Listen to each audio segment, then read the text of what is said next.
আসসালামু আলাইকুম। আমাদের প্রকল্পের নাম সিটি ক্লিনিং সিস্টেম।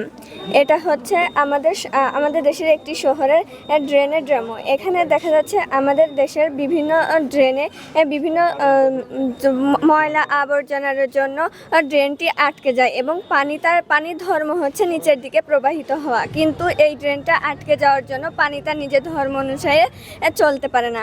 এর জন্য এখান থেকে ডেঙ্গুর সৃষ্টি হয় এবং ছোটোখাটো বন্যার সৃষ্টি হয়। এতে মানুষের যানজটের সমস্যায় জর্জরিত হতে হয়।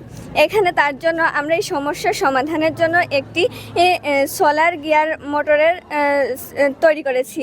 এটা চলার মাধ্যমে ঘূর্ণায়মানের সাথে ময়লাগুলো আটকে থাকবে না, পানি তার নিজের ধর্ম অনুসারে চলে তার নিজস্ব গন্তব্যস্থলে পৌঁছাবে এবং গন্তব্যস্থলতে পৌঁছানোর পরে সেখানে আমরা ময়লাগুলো 3টি পর্যায়ে মানুষ এবং রোবোটিক্সের মাধ্যমে 3টি পর্যায়ে বিভক্ত করব এবং একটি প্রকল্পের মাধ্যমে, যেমন সাধারণ মানুষের মাধ্যমে আমরা এটি করব যাতে আমাদের দেশের বেকারত্বের হার কমে যায়।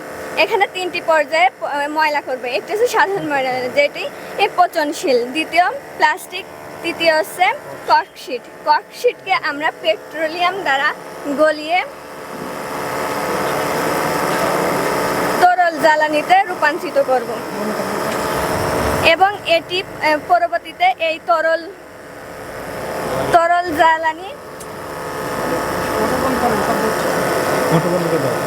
বয়লারের মাধ্যমে প্লাস্টিককে আমরা গলিয়ে কঠিন পদার্থে পরিণত করবে এবং এই কঠিন পদার্থ পরবর্তীতে কনস্ট্রাকশন এবং রাস্তার পিজের সাথে ব্যবহার করব এবং পরবর্তীতে এটি রাস্তার কাজ এবং কনস্ট্রাকশনের কাজে সহযোগিতা করবে।